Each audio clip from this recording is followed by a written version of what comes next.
Hey there, cool kids. What it is, let's begin to play with Eva. Hey there, cool kid. I know what you want to see. It's more coins with me. Cool kids, let's do this.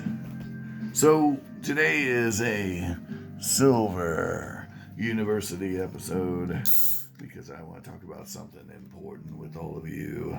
Something that I think is very illuminating, valuable, and useful. And I have to stab this real quick.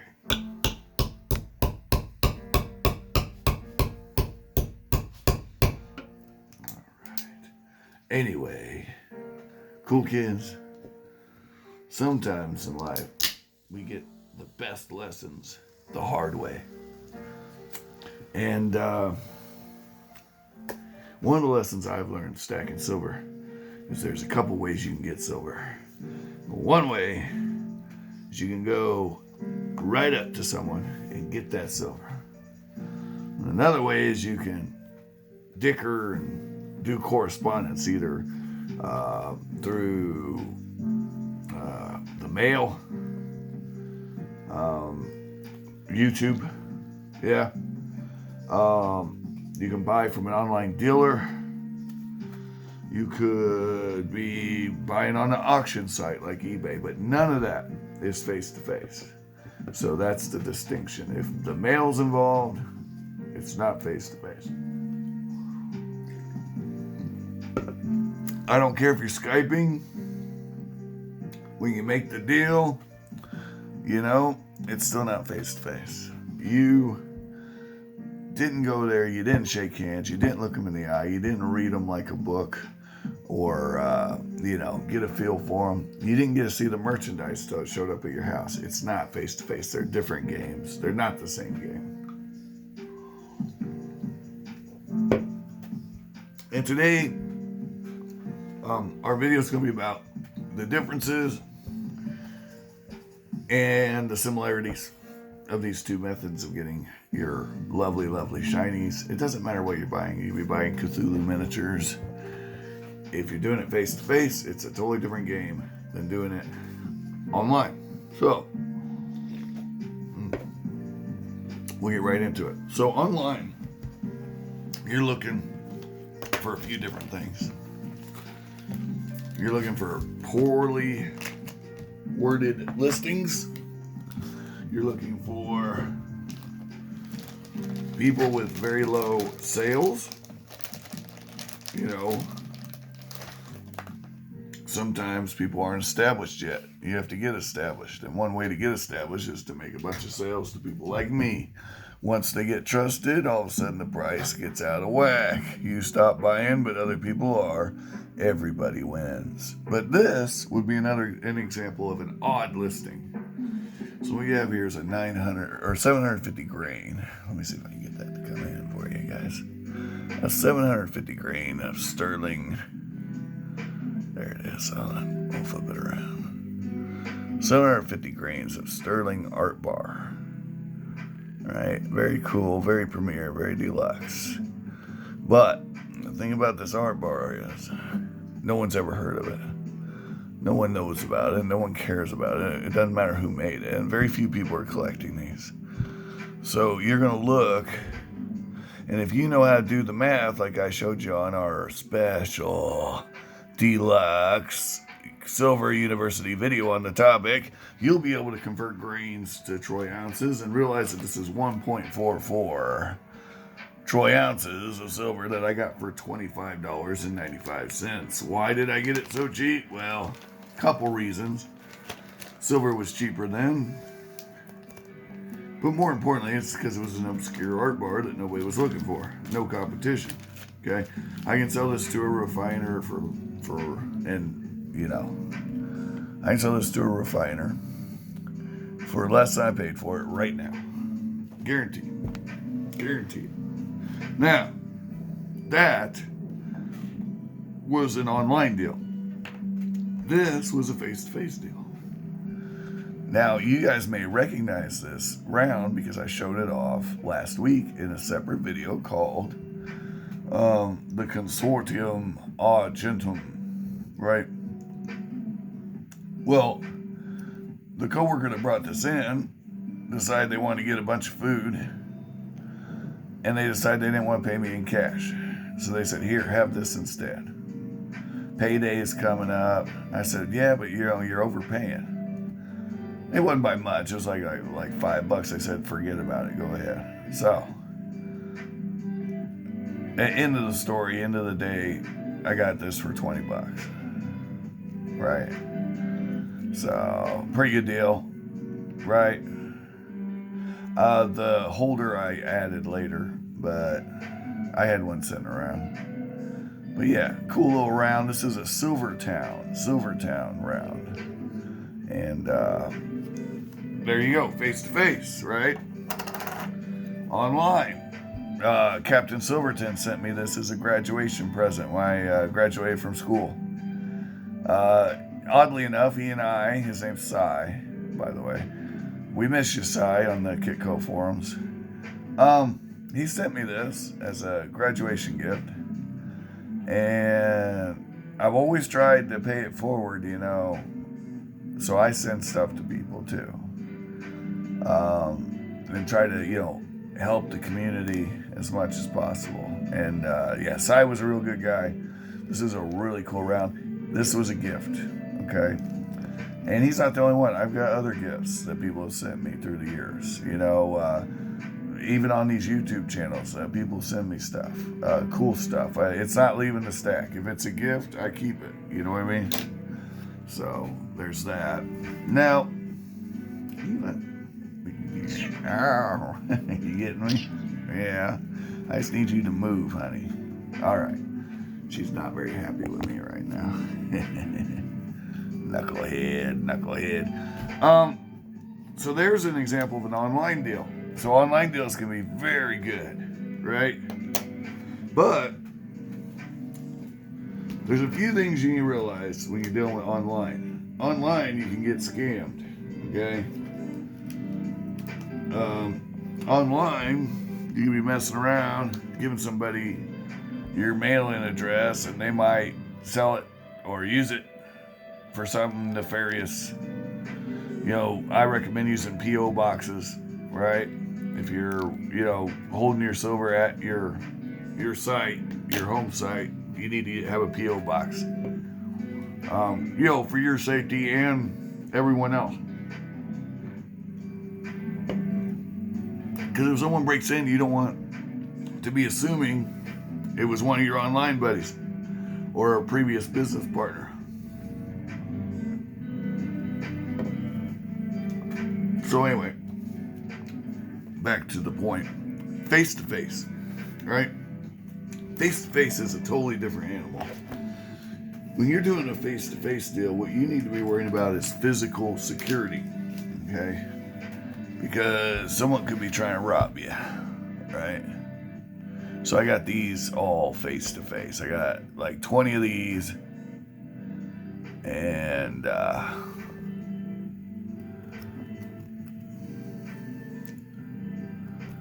20 of these.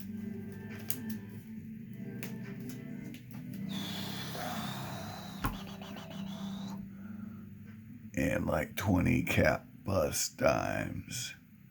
Now that was an amazing day. And I got some seated quarters and some really cool commemorative $50. Yes, it's all coming back to me now. And they were all bought at the same time. This is a really nice half dime. Probably the best one I got. It's an 1861, which is actually one of the better dates. So, full Liberty.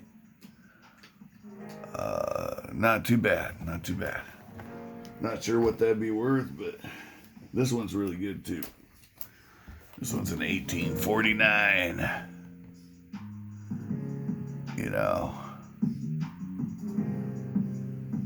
Little worse shape, but not It's nice.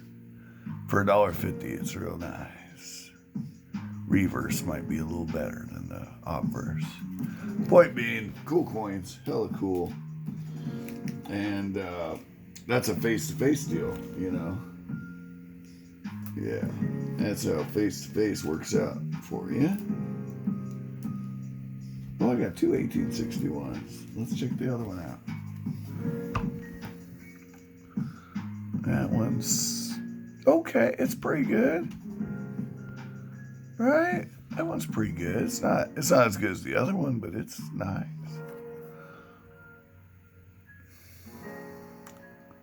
Now hold on.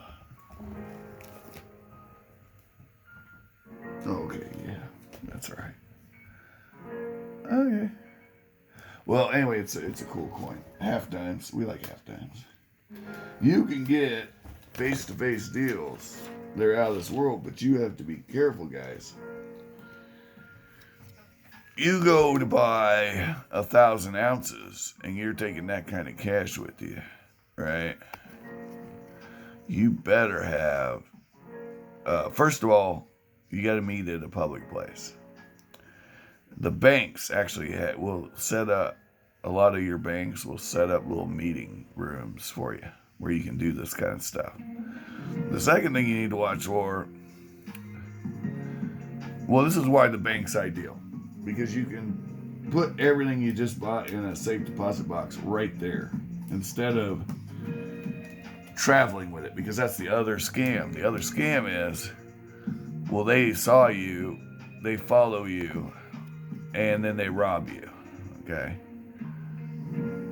That could be a problem, right? Because if they follow you, and the other thing is you need to be strapped. If you're concerned, if you're not sure, when in doubt, strap it out, man. And know what you're doing with that weapon system. Know how to use it. Be proficient with it. Let there be no question. If someone wants to play stupid games, make sure they win some stupid prizes. But you can get some good stuff face-to-face, man. Some of the best deals I ever got were face-to-face, It's just a matter of getting out there. And for me, that's hard because I work a lot. But I will say this. Another factor face-to-face has that not so face-to-face doesn't is you get to read the person. You get to read their body language. You get to see them face-to-face. You get to know what they're up to. You can kind of tell what someone's, vibe is. When you can see their shining faces, their eyes. What are their eyes doing? Are they darting around? Do they seem comfortable? Do they seem oddly uncomfortable? If they're uncomfortable, why? Are they as nervous as you are, or is there something really funky going on, And you got your gut working on your side, Look at this as a pawn shop. That'd be a face-to-face deal, right? So, for $1, right? Well, when I walked in that pawn shop, I noticed there was a young kid at the register. I noticed that they hadn't updated the prices on these flips. These flips are really old. You can tell, you see the age on it. So whoever owned this was a smoker. And this old flip, this Mylar flip is probably from the 70s by the look of it. Anyway, the price is old as could be, right? Well, that old price is nice. And the kid at the, he didn't think twice. So that worked out. But if it had been someone else at the case, I may not have got it. Anyway, this was gone on long enough. Online's great. You can get stuff like this on eBay. This was actually off Facebook. I got this off Facebook. You remember I was telling you? So there you got to be careful. Make sure the person has legitimate. Now, hold on. Let me say this. Legitimate people who vouch for them. And you got to vet those people, because these new con artists, they're creating fake accounts, and yeah, it's all BS. You want to make sure they're legit, and one way to do that is through a group, and the group will have certain rules before you can sell in it, and you have to be verified, and you'll have people they'll have people that you can message to find out if the person's legit or not. So this person was legit as could be, yeah. And we got a nice little price on that 5 peso because of it. So there's a right way and a wrong way to do it. This is the first video. We might do some more, but this is face-to-face versus not face-to-face, and it's not necessarily online because there are other ways you can do non-face-to-face deals. And like I said, buying from JM Bullion, that's not face-to-face. You don't know what's coming in that mail. If the mail's involved, it's not face-to-face. And that is all I got to say up in this place. Guys, thanks for watching, and Eva bids you farewell. If you didn't like what you watched, well, tell me why in the comments, or go to, well, you know what I'm going to say. Also, don't forget to like, share, and subscribe. And share with all your friends if you think this message was useful. You never know who needs to hear what I just said. I know it sounds like common sense. I hope you find all the collectibles of your dreams while you're awake, and thanks for watching. By the way, karaoke did this to my voice. Take care.